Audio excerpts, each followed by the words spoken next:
I'm not going to lie to you and tell you change is not going to happen, right? If you work in corporate America, we're going to buy something, we're going to sell something, we're going to merge something, we're going to divest something. That's going to happen. What I can help you do is be in control of you and help you to feel less fearful about that change. And what that means is if you're on Team Kamaria, we are doing wild and wacky things over here. We are on limbs. We are trying new things. We are on the cutting edge of, because I want you to go into whatever tomorrow is knowing that you have the skills and abilities to be okay. Hello and welcome to Growing Through It, your go-to podcast for real leadership stories. I'm your host, Jen Arnold. In every episode, you'll hear straight talk from leaders who face their own challenges. We'll dive into those whoops moments and the insights that followed. This podcast is about the lessons that refine us, shared to help you confidently lead in your own style. Whether you're looking to steer your team towards success or just seeking a spark of inspiration, you're in the right place. Let's grow through it together. Kamaria, welcome to the Growing Through It podcast. I'm so glad to have you on. Thank you for having me. I am excited to join you today. Yeah, well, for the listeners, can you go ahead and introduce yourself?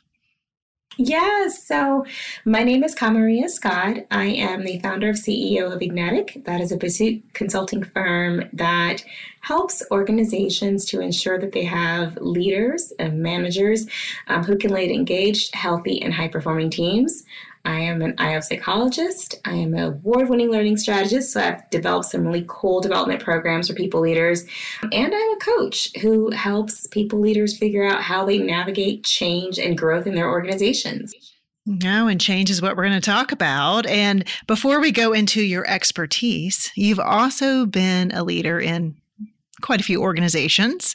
And so can you talk about it from a personal perspective of what kind of change or changes have you encountered as a leader? Yes. So I have spent, over a decade leading people in organizations, and I'll hit the highlights of my favorite changes that we've been through. First and foremost, layoffs. There's always talk about a change. Yes, goodness, there's always the biggest change of you don't work here anymore.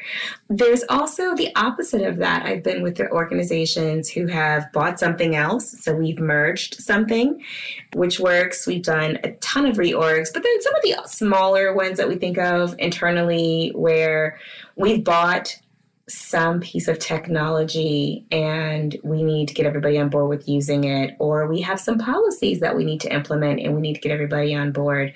So change, large and small, I've led some that have really felt like mountains and some that have been minuscule that you probably would blink and be like, oh, I didn't notice that was change. Yeah, I like that you just point out that change encompasses a lot. Like I remember being on our team, I wasn't really impacted, but our sales team went to Salesforce. So from spreadsheets, and that was painful. And that's seemingly minor, but new technology happens all the time. That's a piece of it. Layoffs, a lot of emotions there, no doubt. So I like that you mentioned that change, there's a lot of it. And it's all a varieties, if you will. Yeah, it's like I think it was a box of chocolates. You never know what you're going to get. And I think that is life in general. And that's especially corporate America life. And I remember that I was at I was in a senior leader workshop that I was holding, and one of the leaders said, well, what if you just say no? What if you just say no to change? And I said to her, well, let's think about that. So December 31st, it's 11:59. What happens at midnight? And she's like, it's a new year. I said, can you tell a year it can't come? And she's like, no. I said, well, that's change. Like, it's coming. So variety. Wow. Yeah. I don't know what happens if you say no to change. Like, I guess. Ask she must have been. What's that? Ask BlackBerry. Yes. I remember having a BlackBerry, by the way. I had a nice one with the pink cover. That was my first work phone. It was pretty exciting to me. I felt very professional when I got my first BlackBerry. Oh, yeah. But I digress. Now, from a personal perspective, were there any that you struggled with more than others? And the reason why I'm asking this is because you're an expert in change, right? Yes. You lead other people through change, but you're still a human, right? I'm assuming been a change or two that you've been like, I'm going to say no to this change. Or at least I would have wanted to. Yeah, I think the biggest change that I have gone through was my very first layoff. And I'll talk about that not necessarily from a people leader perspective, but as just a person going through change perspective. You know, I was probably 29 or 31, I think. So very early, I think, in my professional career. And it was the first time I had been through an acquisition. So the company that I worked for, we were, I think, we were publicly traded. And then we were then bought or brought into private equity. And as a result, you did the whole sort of who's going to stay, who's going to go. Because I think the private equity company had other similar organizations in their portfolio. And so they were going to be bringing in some of their own people. And obviously, we're going to be streamlining. And so as a result of that, that was my very first layoff. And I always tell people, like, I did not handle that with the grace, looking back, that I wish I could have. But in the moment of going through that change, I just remember feeling a slew of emotions. And it was really hard because I think one of the most interesting things about change, and I can't remember what book I read this in. It was probably a Stephen Covey book of some sort, where he said people don't mind change, they mind change happening to them. And I think, you know, something like layoffs is very difficult for people because one day you walk in and you have a job and your life is like stable and secure, and then one day you don't have it, right? And there's all these implications and you were not a part of that change, the decisioning of that change. You were the recipient of it and you got to make sense of it. So that one was really hard for me because I felt unprepared. I felt blindsided. I felt like, you know, my livelihood was been taken from me. I mean, all the emotions. But obviously, as I stand here today, I've survived it. But it did color for me how I lead my own teams, how I think about preparing people for change and making sure that people stay change ready. So looking back, I will tell you that was probably one of the most difficult changes of my life, but one that I am most grateful for, honestly. You know, if anyone's heard me talk about layoffs, I've now been through 3 of them. 2 more, I should get a fruit basket, so I have to figure out, you know, 2 more companies to work for. But I'm grateful for that change in my life. There were lots of lessons learned, and it definitely colored my perspective on how I navigate it and how I help other people navigate it. All right, I've got a couple questions, but it just made me think of, I love change, and I've always been the one to be like, let's just, you know, take a blank piece of paper, let's blow it up. Like that's my style. I'm gonna blow it up, girl, too. But then you just said something that resonated because when it happens to you, and I remember my husband wanting to move to California when we were in North Carolina. And I was like, no, like, I don't want it. Like, it's just not coming from me. And I was like, oh, I usually love change, but it wasn't my choice. Like, yes. We didn't end up moving. It was kind of like a conversation, but I was kind of leaning into that resistance. And part of it was just like, I'm not driving it. It's not my decision. Mm-hmm. It's not my choice. Yeah. So I think that is really important when it feels, a lot of it's choiceless. It happens to us, and that's a harder space to be in. But one of the things you just said, you don't have to tell us how you wish you would have handled it with more grace. But like, when you say that, like, what do you feel like you did that wasn't graceful? Yeah. Well, it's not even what I did. It's what I felt, right? I was angry. And I'll be very honest with you about that. And I remember going into my manager's office. I think eventually, like, she also, was laid off as well. And having a conversation with her, and I think she could see I was angry, right? I was visibly angry. I remember my dad talking to me and being like, "Whoa, girl,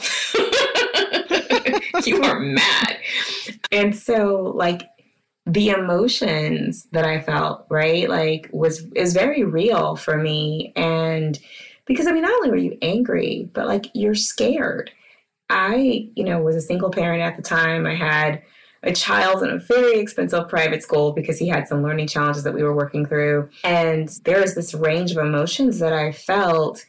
And I think the difference is framing in my head, And so to kind of give you contrast in sort of like layoff 1, layoff 2, and layoff 3. So layoff 1, again, I was angry. I probably could have gone into someone's office and had some choice words with them. I did not, but I could have. Good for you. Right. They were in your head. Luckily, they did not get out. Yes, I did very fierce journaling. But then, like my second layoff, I remember her being like, I have never seen someone so happy in this conversation. And I'll tell you the difference, right? The difference was I saw it coming. Okay. I worked for an organization where you could set your clock by layoffs, right? Again, publicly traded, we knew the game, and there had been some reorgs. And so we knew that, wait a minute. You're like, it's time, right? And I work in HR, so I know the signs. I know what's happening. And so I remember being on a call talking to one of my friends, and this was, again, 2011, 13. So this was right when we started using like Skype for business. And I remember being on a Skype call with one of my colleagues and being like, oh, wait, I think that's my layoff call. Hold on, I'll be right back. It only lasts a few minutes. Okay, hold on. But here's what's great, right? So here's the thing. The change was coming. The one, I could tell it was coming. I had time, even without the organization sharing anything with me, I had time to wrap my brain around, all right, something is amiss. Mm-hmm. But I had also been thinking about, what do I want to do with this layoff? I had been noodling in my head about wanting to try something different with my career and take a different path.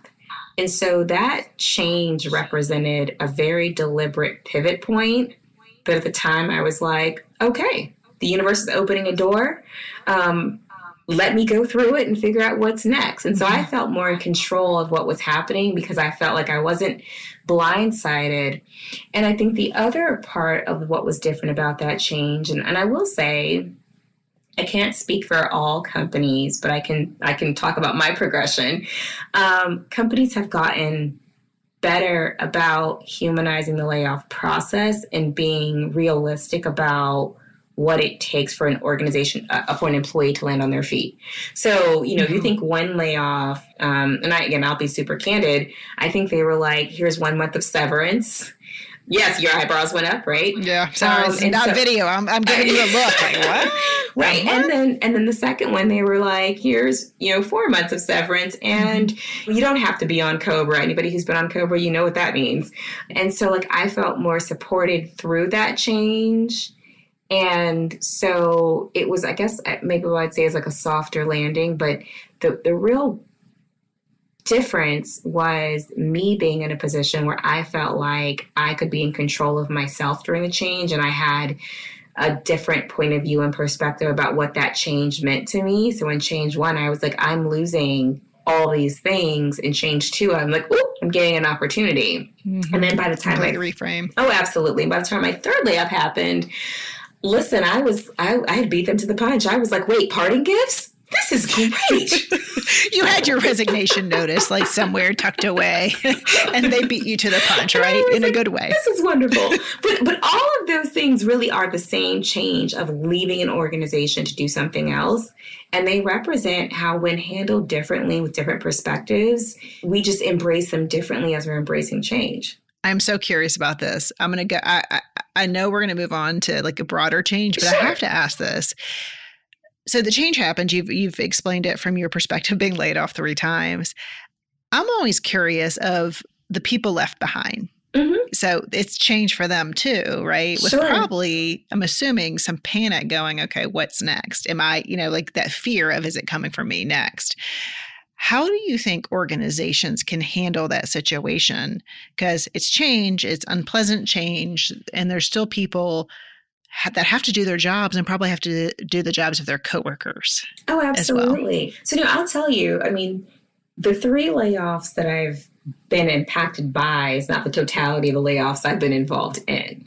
So I have been involved on the other side of having to bring an employee in and have that conversation about their separation, and then go back to my team and have a conversation with them that someone has been separated. And so that is a difficult conversation because again, there's a ton of emotions there.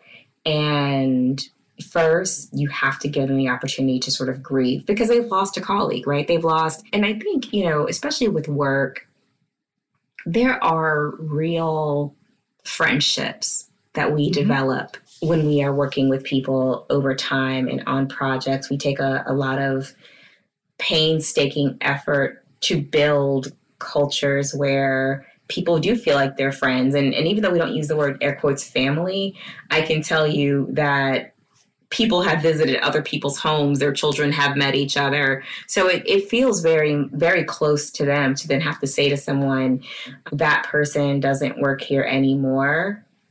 And you kind of have to figure out how to, again, first let them deal with just the raw emotion of that change and what has happened and the implication of that. And then you do have to have the conversations about, how did we get here? Why are we doing this? How does this impact you? And where do we go from here? And so there can be some survivor's remorse, like I'm still here, this person is not here. And I think one of the most interesting things and the hardest things to navigate in this very specific type of change is that it can feel random to people, right? It can feel like, I don't understand, how do we arrive at the conclusion of that person? Right. And if I can't rationalize how it happened to that person, how do I not feel fear that the next time it's going to happen to me? Because the reality is there isn't really a safeguard against this kind of change. But then if you take it from a broader perspective, honestly, there's not a lot of safeguard against a lot of change. And so I think that is how I start to think about how I help people be change ready and change resilient. So, from that, and even with my own teams, I'll tell you, this is the messaging that I've always used with them. I'm not going to lie to you and tell you change is not going to happen, right? If you work in corporate America, we're going to buy something, we're going to sell something, we're going to merge something, we're going to divest something. That's going to happen. What I can help you do is be in control of you and help you to feel less fearful about that change. And what that means is if you're on Team Kamaria, we are doing wild and wacky things over here. We are on limbs. We are trying new things. We are on the cutting edge of, because I want you to go into whatever tomorrow is knowing that you have the skills and abilities to be okay. Being okay doesn't mean that change doesn't happen. It means that you're resilient and you can pivot and you can figure out where do you go and you can see change as the opportunity that it is. Yeah. And that's kind of how I've always run my teams and how I encourage people leaders to think about to think about change and how they lead their own teams. Where I think sometimes we do people a disservice is we act as if change is not really a part of life when it is. And so I worked for an organization where the CEO would say, and we want this to be the last place you're ever going to work. And I'd be air fighting every time I heard him say it. I'd be just throwing things. Because I'm like, why are you telling people that? That's what not was true. The rationale? Was it just giving some people this feeling of, we want you to be here and the warm and fuzzies? Or was it reassurance? I think it sounded good. Or was it just good? Bad speech writing? I think one, it sounds good, right? We want this to be the last place you ever want to work. But I also think that it was reflective of his own journey of starting in the mailroom or whatever and making it to CEO, which is lovely. But the reality is that's not most people's trajectory, most people's careers. And being in HR, I'd be like, I want him to stop saying that. It makes our job so hard. Because the reality is, this is not the last place you're ever going to work for most of you. You will on your own decide to go do something different. Right. And that's wonderful because some change is deliberate. But also, we lay people off. Stop saying that. So I think, when I think about change readiness, my mantra, my conversation is always change is going to happen. And what you can be is prepared. And so as a people leader, that means my job is to keep pushing you and to keep developing you and to keep you learning new skills and to not let you rest on your laurels. I want you always to be thinking of this like the draft. Every year, someone new is coming out of college who can take your job. And I don't say that to scare them. But I mean, this is why we practice. This is why we do good work. This is why we show up. So that when life happens, it's okay. We're ready. We can compete. Right. And even if we don't necessarily leave the organization, you should definitely be trying to leave my team. You shouldn't be here forever. You should have a new position. So change ready doesn't necessarily even mean leaving the organization. It means changing positions internally. I want you ready for that. That's so interesting. That was one of my, it's still a rookie mistake that I had someone that I we got along so well. She was a great employee, and I really didn't want her to leave. And I think I clipped her wings a little bit because I was, hey, no, you got it good here. What can I do to make you happy? Where she could have gone somewhere else and made more money. Sure. And so, yes, like getting people to leave your team is okay. It doesn't have to be leaving the organization. But I'm going to go back to something you said a while ago. And I think it is, if hopefully there is a rhyme or reason why people are getting laid off, because I doubt there's always rhyme or reason. There is rhyme or reason, but I mean, you have worked in corporate space. Sometimes we don't share that rhyme or reason. And so it can feel like it's not there. Yes, very true. I think you saying like organizations sharing that can just give people this peace of mind that there was, okay, that line of business wasn't successful, right? Or it wasn't generating the revenue. And so ours is really revenue. So it can give you a little bit of just the rationale and calm your brain a little bit. Now, you mentioned staying change ready. Mm-hmm. And a few things you just said, I want to unpack that a little bit. And staying change ready means growing, pushing, developing your people to always do better, know more. I'm putting these words in your mouth, but really just growing and developing, learning new skills, getting them ready in essence to leave your team. Mm-hmm. But what else, like how else can leaders get their teams to stay change ready? Especially those ones that say no to change, which, maybe you've led a person like that. I remember someone on my team who said to me, Kamaria, I normally hate change, but you make it fun. And I'm like, oh, look at us being great. And that is going to be the title of this podcast, Making Change Fun. You make it fun. So I think here's the thing. I think you have to, part of the reason why people don't like change is because change represents risk. What if I fail? What if I'm unsuccessful? I'm giving something up. And so I think part of getting people to be sort of change ready, one is helping them to have the mindset that life happens, it'll be okay. And so I think about like the projects that I had them work on, the things I had them do, to always know that, when you're changing, there will be times when you will fall down. But you have a safety net. I am here. Your team members are here. We're going to hold hands through this change. And we're going to laugh at the times where we fall down. We're going to celebrate our milestones that, or the things that we've gotten. But the more and more you get people used to, I call it being on the limb, the more they become adept at it. And they have the change skills that they have, right? So when I think about what that means, it means they are able to take stock of where they are and what they know how to do and be like, okay, I have this particular strength and it's going to get me through. So prior to you and I, even starting recording, we talked about just the shift from corporate life to entrepreneur life and the ups and downs of that. And I can tell you, one of the strengths and skills that has always served me well is the ability to instructional design. So no matter what I'm going through, that strength is going to hold me. But there's a ton of other things that I had to learn and that were different. And that's where people get held up, where they're like, there's a gap between what I'm able to do today to be successful and what this change represents I'm going to be able to learn and do. And that gap makes them afraid. And so when I think about change readiness and building that in a team, it's getting them used to the process of going through change itself, of taking stock of what do I know today that's going to push me through? What don't I know that I need to go figure out? And then who is going to be my support network? Who do I go to when I need a helping hand to figure out these next directions?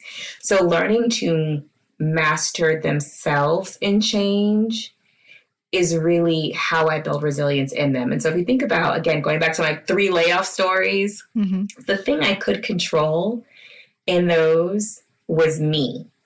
The first time, like, I felt unprepared. I didn't know how to go through a layoff because I'd never been through it before.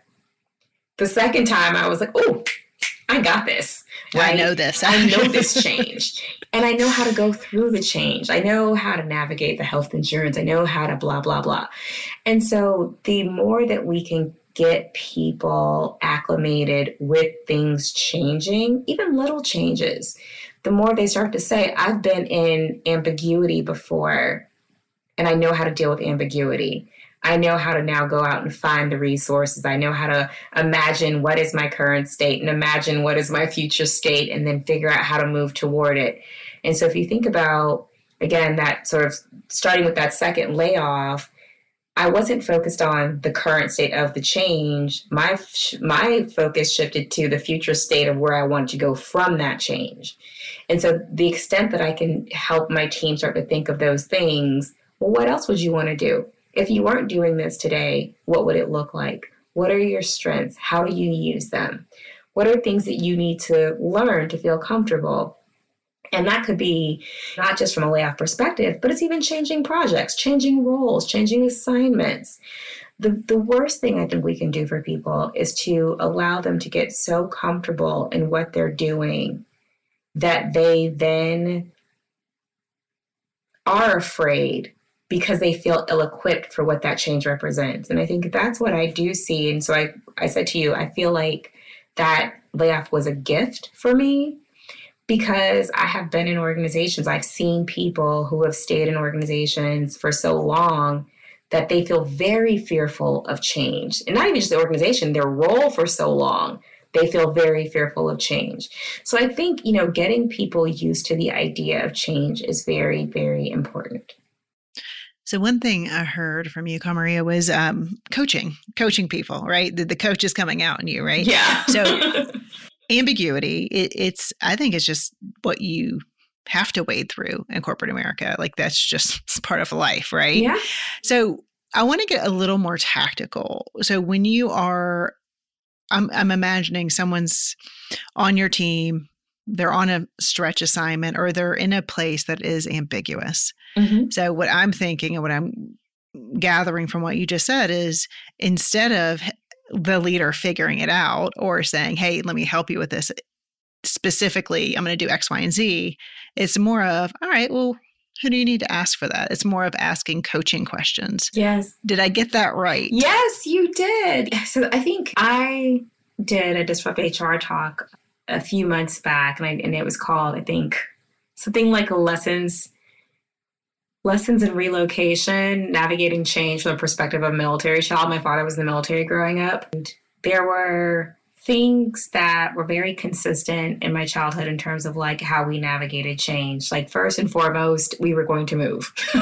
So every 3 years we were up and off to a new location, right? And I think the first part of that was my mom would always sit with us and she'd be like, here's where we're going. And we learn about where we were going, the change itself, right? We are here, literally physically here. We are literally physically going there. But one of the coolest things about getting to our new duty station, because we were walled, we were gated in, so it wasn't because we were overseas, so it wasn't like we were out in the world, was my sister and I could go explore and we could go figure out and get the lay of the land. And so to me, that represented like experimentation. We could go see what was out there, but obviously home was always home. And so your point about like coaching, I think you can't solve the problem of the change, but you can be a safe space for them to kind of talk through what's happening, and you can ask them the right questions and you can pull out of them what is in them. They do have the capacity to navigate change, but you might say, who might you ask for that? Like you said, but you also might say, what are some options for how we can handle that? Or what challenges do you see coming up? You might even ask them, have you faced this before? And when have you been successful doing something similar? Mm-hmm. Because going back to Change 1, 2, and 3. We've seen a lot of these changes before, or people have navigated something similar, but maybe they need help pulling it out. Maybe they need help being reminded that they actually have navigated this change before, or something similar. So maybe it's not, my gosh, I left my organization because I was separated, but you haven't always been in this role, right? You didn't start here, at 18. So what happened the last time you went from one role to the next role? Or did you ever have to look for a job before? How did you do it then? So I think the coaching part of it is very important, because you are drawing out of them their capability to navigate not necessarily a specific change, but to navigate change. Yes, I love that. And I also love what you said about changing jobs. Just because if you get laid off once, you probably have found another job or looked for something else or ended up in a position, so going back to that experience, it does show your resilience, right? Because you've been resilient before. And how do you harness that? One of the common phrases people say is people don't like change, right? Like, I think everyone says that. We know it's not true, but there are people more resistant than others. You mentioned that leader who said, I say no. I say no. And I'm sure leaders too have had people on their teams that are resistant, right? They don't want the change. They don't see the change. And it could be in how it was handled, right? There's a million different factors in how organizations handle change, the leader handles change, et cetera. But are there any other thoughts there? David, coaching, you've mentioned some things, pulling on past strengths, but what do you recommend leaders do when you do find a person or two that say no to change? Yeah. Well, I think you have to ask yourself why. So even, one of the things I think is really important is that people have to realize that most people, their resistance to change is coming from a place of, it could be fear, it could be they're tired. I mean, there's a lot of reasons why people resist change. And I think the important thing is to say you have to come from it from a place of curiosity. And sometimes people's resistance to change is legitimate. I mean, let's be honest, right? How many of us have worked for somebody and we were sort of like, that is a terrible idea. So right? Yes. Like, I mean, I'm not saying I don't want to because I don't want to, but I'm saying like, I literally do not like this change, like, right? But so I think for me, when I always see change resistance, I am looking at why is that person resisting this change? Because people do resist change for a plethora of reasons. And so when I think about the situational leadership of it all, what I really want is to be able to say to somebody, well, what do we think is at the root of that resistance? It could absolutely be fear, but let's also be really clear that when people are going through change, they are losing something. They can be losing something. So it could be, I don't want to go through this change because I don't have enough information, right? You've not given me enough to make it clear to me what and why this change is happening. And so, again, I'm afraid, it just feels unnecessary, I'm tired, whatever it is. Then this change does not affect me well. So as much as I can put silver linings on things, the reality is people are loss averse and risk averse. And so when a change is going to position them to be on what they perceive to be the losing end of a situation, they are not inclined to lead into it. Yeah, that's what I say too, is when talking about change is one of the things that I think organizations miss out on is the emotion part. And I also say that there's winners and losers to this change, and you have to acknowledge that. Don't just spin this crap around like it's, it's so great. It's great for the organization, right? And maybe it's not always great for the organization, but you're making an organizational move, one that is the best for the organization. Correct. The organization, right? Yes. So there's people who are going to win in that because there's always promotions and this and that. But then there's people who get laid off, or they don't get the promotion, or they are on a team that I don't even like. Sure. So I see that organizations just forget that human element and they don't give it space, because I think, yes, and correct me if I'm wrong, I think they're fearful if they give it space, then it's going to give employees like this window to attack, right? To say it's not a good change, instead of just saying, hey, we know this is hard.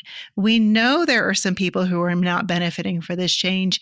But again, here's the bigger picture. Here's why. Yeah. So I want to take that a little bit broader as well, because I wholeheartedly agree with you. And I think part of the challenge that we have is that we have, and I think I really love that the younger generation is bringing human back to work, right? I think if you think about how we have led people in the past and how organizations have narrated the storyline of the relationship of work to employees, it's always kind of been very impersonal, very like, it's just business, right? And how many times have you heard people say that? It's just business. And we've kind of ignored that there are humans involved in this process. And because of that, I don't know that we have developed senior leaders, executives, people leaders at all levels to be able to navigate emotions at work. We've just kind of been like, no, emotions don't belong at work and people should come and be emotionless at work. And so we've not really teed people up to be able to handle that effectively. And so we don't. And so, I think and I'll go back to sort of leading my own teams in this, right? There have been times when I have been affected by change, like reorg. I had a team that I loved working with. They were my A team, right? And I had spent all this time honing, developing, getting my well-oiled machine of a thing, only to then have somebody be like, I'm taking your entire team and putting them over here. Right. I'm giving them to somebody else. So and now you get to lead this other team doing this thing that you don't actually even really like doing. Now, let's be honest. I did not feel like I was a winner in that change at all. Sometimes that is life, though. And I think the conversation to that is, sometimes there are change that we find to be unfavorable, but we also have the ability to look at it and say, well, what do I do with this change? It's here now and it's upon me. And this is where the coach in me comes back out, to remind people that you always have a choice. Mm-hmm. So yes, change happens to you, but you can choose where you go from there. So in this change, I didn't really like it, but I decided I'm going to try it. Mm-hmm. I'm going to see what happens. And if I don't continue to like it, it's okay to make another choice. So that's the beauty of change, right? Change happens to us sometimes, but we always have to remember that we also have the power to make another choice. Absolutely. You're never stuck forever, right? So I always put my resilience hat back on and talk about acceptance, right? What do you need to accept about the situation? That's right. And knowing that you're accepting it, you're in a situation, you didn't love what happened, you missed your team, all of that.